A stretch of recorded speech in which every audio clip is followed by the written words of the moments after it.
es la primera nevería de la Ciudad de México que ha dicho adiós al unicel para servir sus helados en vasos multicolores de cartón biodegradable. De las 30 sucursales salió el día de ayer, no se vende ningún helado que vaya en unicel, ni ninguna paleta que vaya en plato de unicel, ¿no? El producto que ahora tendrá o los vasos que ahora tendrán es un cartón 100% reciclable y bueno, el cartón es biodegradable, ¿no? El cartón tarda un año más o menos. Son helados y nieves con parte de los sabores más extraños, llenos de color y muy refrescantes de la capital mexicana. Es el mundo de Frodi. En Frodi puedes encontrar helados, paletas, chamoyadas, frappés, sándwiches helados. Tiene 48 sabores diferentes de helado y Frodi, a diferencia de las demás cadenas de helado, tiene sabores que no tiene nadie, ¿no? Como conejito de chocolate, arroz con leche, rol de canela.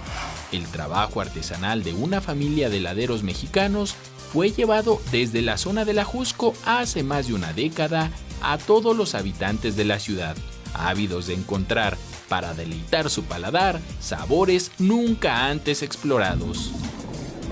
Él es nuestro amigo Frodi y empezó hace 11 años con este carrito nevero en la zona del Ajusco.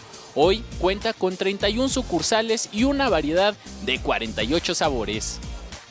El compromiso con el cuidado del medio ambiente llevó a esta nevería a erradicar el unicel, materia que tarda hasta 800 años en descomponerse, e implementar un material biodegradable capaz de desaparecer del planeta sin daño alguno en poco más de un año.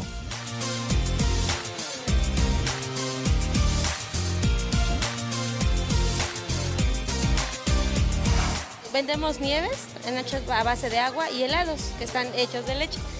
De los más vendidos en helados tenemos de conejito, tenemos algodón de azúcar, tenemos galleta Oreo, pay de limón, queso con zarzamora.